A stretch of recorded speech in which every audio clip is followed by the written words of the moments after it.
Ketemu lagi saya bersama Ratu Balgis di Ini Palu Top Podcastnya orang Palu.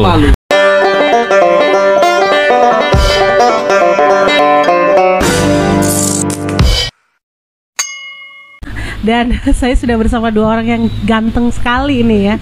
Saya agak gemetaran gitu karena saking cakepnya mereka ini. Ada teman-teman dari Rumah Dua Jari ini sudah ada. Halo, ada Dardi. Halo Dardi. Halo Kak. Apa kabar Dardi? Alhamdulillah sehat. Sehat-sehat ya.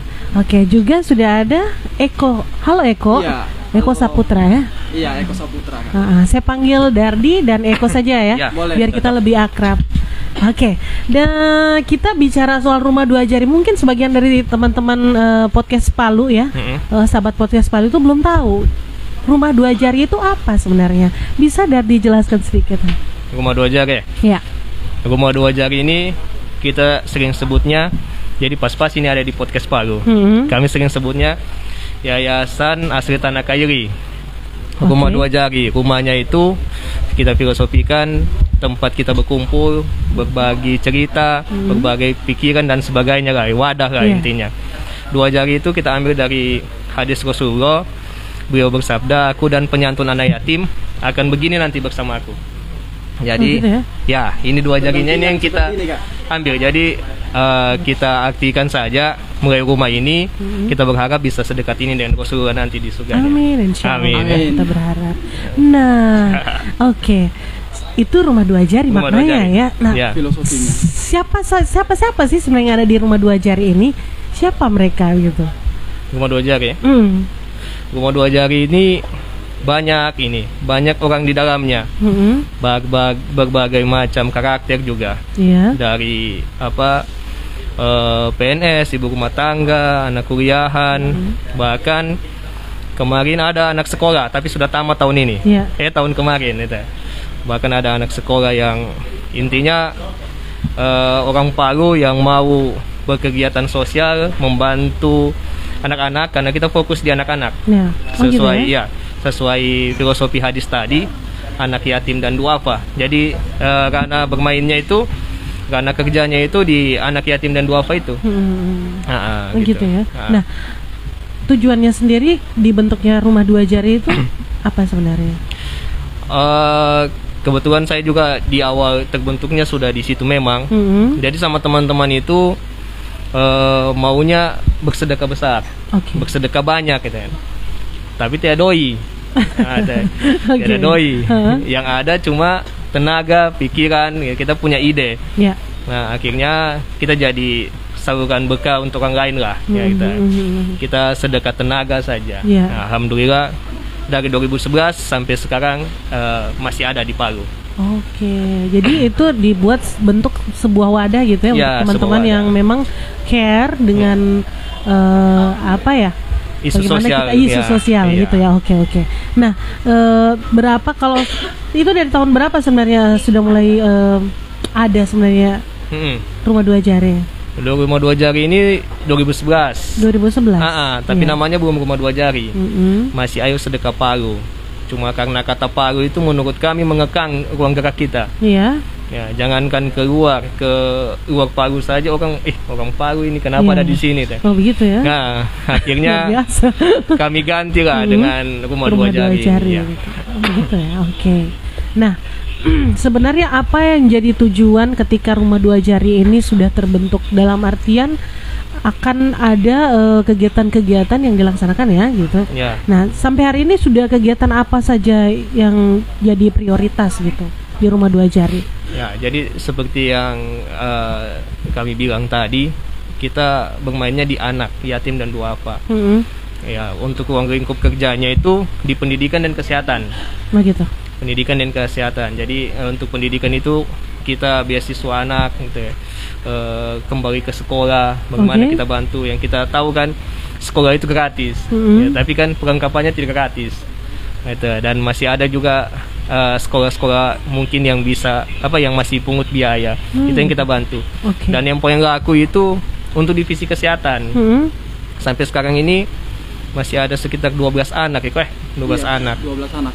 Nah itu yang saya lihat tadi di di papan kerjanya itu ada 2 anak yang sudah siap rujuk lagi. Sementara anak yang di Makassar itu masih ada. Jadi sampai dirujuk kita bantu untuk kalau pengobatannya. Untuk BPJS-nya mungkin sudah handle, cuma untuk hari-harinya. Iya, benar. Karena kebanyakan pasiennya dari luar Kota Palu kebanyakan. Oh begitu ya. Nah, bisa saya pengen tahu cara kerja Rumah Dua Jari sendiri. Ketika seumpamanya ada teman-teman yang melaporkan, ada anak yang perlu bantuan gitu. Itu prosesnya bagaimana? Komunikasinya dan cara kerjanya seperti apa? SOP-nya lah gitu. Iya. Kebanyakan kan terima laporan itu dari sosial media atau dari kenalannya yang ada di Rumah Dua Jari. Itu disampaikan ke divisi yang berkait, yang terkait. Misalnya anak putus sekolah berarti ke kesehatan, ke pendidikan. Anak sakit ke kesehatan. Terus dari timnya turun survei. Survei. Pertama turun survei dulu ya? Ya, turun survei, terus dibicarakan. Andaikan dia memang layak, kami bantu. Kami turun lagi untuk tanda tangan MOU. Tanda tangan MOU. Ya. Dengan si keluarga pasien. Keluarga ya? Keluarganya. Jadi orang tuanya yang biasa tanda tangan MOU-nya. Oke. Nah, terus setelah itu kan bicara soal bagaimana ada donatur ya? Nah, itu bagaimana mensondingkannya gitu? Biasanya sih lewat apa gitu? Lewat sosial media. Hampir 80-90% itu lewat sosial media. Jadi disonding per kasus biasanya. Dengan kami juga punya donatur tetap yang setiap bulannya kasih rezekinya ke kita. Jadi Rumah Dua Jari sudah memiliki donatur tetap ya? Punya donatur tetap. Itu di luar dari donatur yang per kasus. Nah, saya lihat bagus ya kegiatannya. Mungkin tidak semua orang tahu ya apa yang sedang dikerjakan teman-teman dari Rumah Dua Jari ini. Nah, kalau sekarang saya dengar ada kegiatan ya yang ingin saya ke siapa sih menyambut Ramadan. Eko. Ya. Nah, ada kegiatan menyambut Ramadan, katanya itu Quran Camp. Bisa jelaskan Quran Camp itu gimana sebenarnya? Iya Kak, betul sekali. Rumah Dua Jari ini memang saat ini sudah lagi disibukkan kegiatan Quran Camp Kak. Nah, sebenarnya kegiatan Quran Camp ini inovasi kami yang pada saat 2019 itu kan kami terakhir buat kegiatan bukber, buat kegiatan bukber akbar. Kalau tiap tahunnya dulu itu kita buat bukber saja Kak. Buka bersama ya? Buka bersama itu terakhir kami ada buka bersama itu sekitar 3.000-an anak, 3.000-an anak di Gedung Gor lalu itu. Nah itu berasal dari panti-panti, kemudian ada dari huntara-huntara yang ada di Kota Palu. Kemudian terus ini kan kita didatangi pandemi seperti ini kan, jadi kami berinovasi sehingga di 2021 kemarin kami berinovasi untuk buat kegiatan Quran Camp. Kegiatan Quran Camp ini kegiatan itikaf bersama anak-anak yatim piatu seperti tadi dibilang itu kan ruang lingkupnya kami ke anak-anak ke anak-anak. Nah, jadi kami di situ selama 10 hari berkegiatan dengan anak-anak dan panitia juga, dan itu targetnya khatam bersama, khatam 30 juz. Nah, itu sebenarnya bukan cuman ke anak-anak juga kan, itu sama-sama panitia, itu sama-sama. Kemudian ada juga selain itikaf itu kegiatan khatam sama ada games-gamesnya juga tentunya. Tentunya ada games-games edukasi kan. Kalau maksudnya untuk tujuannya Kak, itu kita mendekatkan anak-anak, membiasakan anak-anak ini dengan Al-Quran, dekat dengan Al-Quran. Bagaimana anak-anak ini supaya cinta ke Al-Quran begitu. Termasuk juga ke panitia aja sebenarnya Kak. Ya, kalau bicara Quran Camp berarti dia camping ya? Modelnya atau bagaimana? Iya, sebenarnya kita semi camping Kak. Semi camping. Semi camping. Karena kan kegiatannya ini kan dari harapannya kita kan, ini kan targetnya anak-anak yang ada di panti-panti. Jadi mereka diundang untuk ini datang tahun ini kami targetnya ke Sulawesi Tengah. Yang dari tiap-tiap daerah ada 12 kabupaten, satu kota kan. Nah, jadi tiap-tiap daerah itu kita ambilnya perwakilan 10 anak. Oke, 10 anak dari setiap kabupaten ya? Kabupaten. Itu. Untuk kenapa sampai maksudnya supaya karena kan kita tahu sendiri di kehidupan di panti itu kami kan selama Rumah Dua Jari ini kami memang terbiasa kerjasamanya dengan panti-panti ini. Kemudian hal-hal yang ada di panti kami sudah tahu juga, kayak misalnya anak-anak tidurnya di lantai kayak begitu. Jadi bagaimana caranya kami membuat kegiatan Quran Camp ini betul-betul membuat anak-anak ini bahagia, nyaman kayak gitu Kak. Terus kalau model konsepnya itu bagaimana sebenarnya Quran Camp ini? Apakah anak-anak diundang terus mereka nanti di lokasinya di mana begitu? Kayak maksudnya saya minta sedikit gambarannya begitu. Di mana lokasinya begitu. Terus ketika anak-anak datang ini sekitar 10 hari ya. Mereka akan ditempatkan di mana kayak seperti itu. Sudah ada gambaran gitu? Iya. Jadi kan kita kalau untuk cerita sedikit dari pengalaman yang kemarin kan, ini sudah pernah kami buatkan di 2021 kan. Jadi kemarin itu kami sudah sempat buat di salah satu hotel yang ada di Kota Palu. Jadi maksudnya seperti yang saya maksud tadi itu. Anak-anak rasakan hotel dulu. Betul sekali. Tempat tidurnya bisa merasakan nyaman juga, kemudian bisa merasakan panasnya air di hotel kan. Betul sekali gitu. Itu sebenarnya tujuannya. Selain kita beribadah tadi itu mendekatkan diri. Gitu kan. Jadi anak-anak akan ditempatkan di hotel ya. That's amazing. Saya suka sekali begitu. Karena kebetulan dia Amazing memang yang kemarin. Bagus sekali Amazing berarti. Aduh kali nggak ada lagi begitu kan. Betul. Saya setuju. Nah, kayaknya bagus itu karena kalau di Amazing sendiri juga bagus kan tempatnya kan, bagus sekali untuk outbound ya. Karena saya sempat ngobrol juga sama mereka. Nah, itu 10 hari ya. Jadi selama 10 hari mereka stay di hotel dengan agenda kegiatan-kegiatan yang sudah disiapkan oleh teman-teman begitu ya. Semi pesantren lah. Semi pesantren ya. Oke.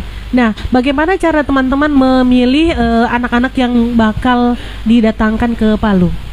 Siapa yang mau jawab? Kriterianya yang pasti dia harus sudah pasti baca Quran. Lancar baca Quran karena targetnya kan dia hatam 30 juz. Untuk bacaannya bukan hafalannya. Hafalannya minimal dia bisa menghafal 1 sampai 2 juz. Nah, itu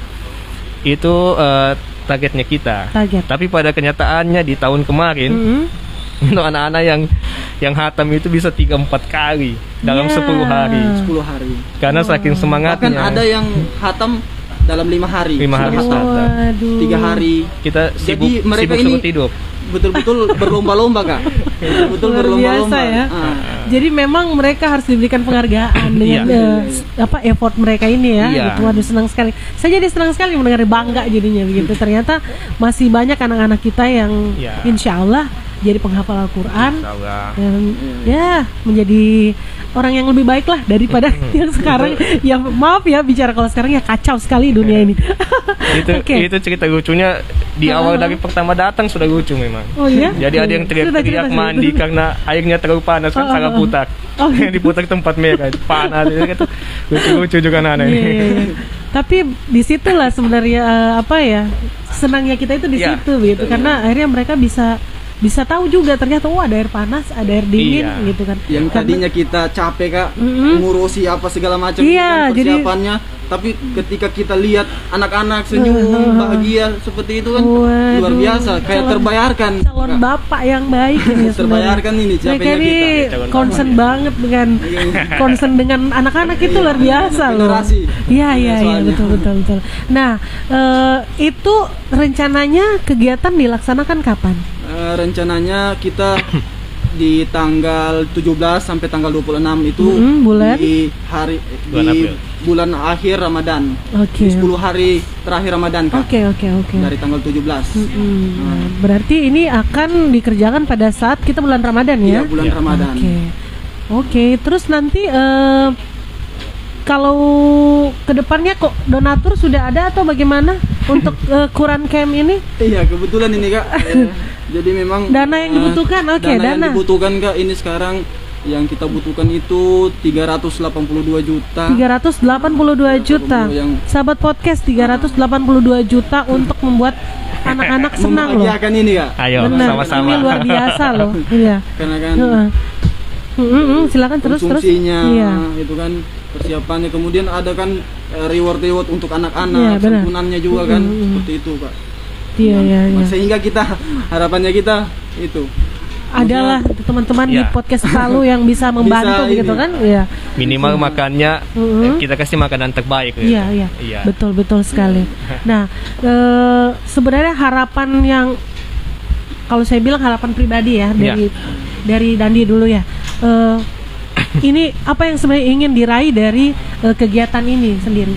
Harapan pribadi ya, bukan secara organisasi. Oh iya.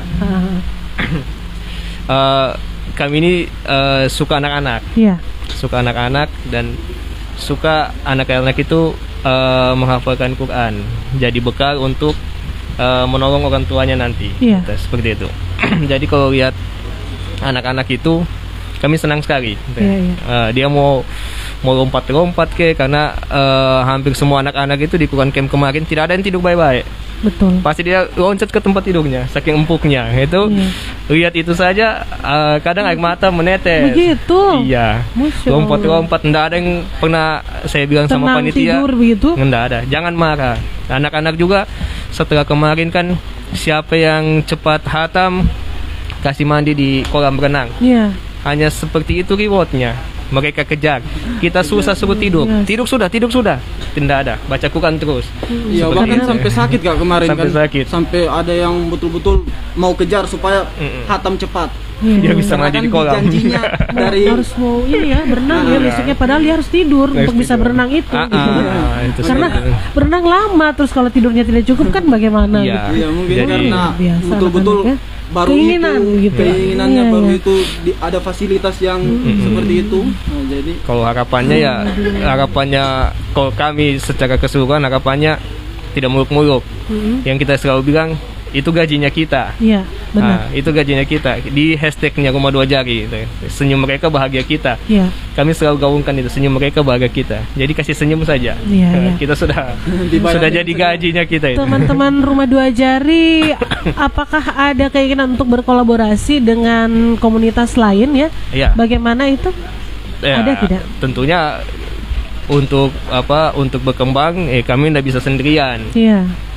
Kami tidak bisa sendiri. Sementara anak-anak yang harus dibahagiakan di Kota Palu saja itu sudah banyak sekali. Benar. Apalagi kami sudah berkomitmen untuk tahun ini kami mulai bahagiakannya sampai di semua kabupaten kota. Jadi untuk teman-teman yang mau berkolaborasi, ayo kita sama-sama bahagiakan anak-anak. Ada sudah beberapa komunitas yang sudah jauh-jauh hari sudah bilang memang nanti di bulan Ramadan kami mau kolaborasi.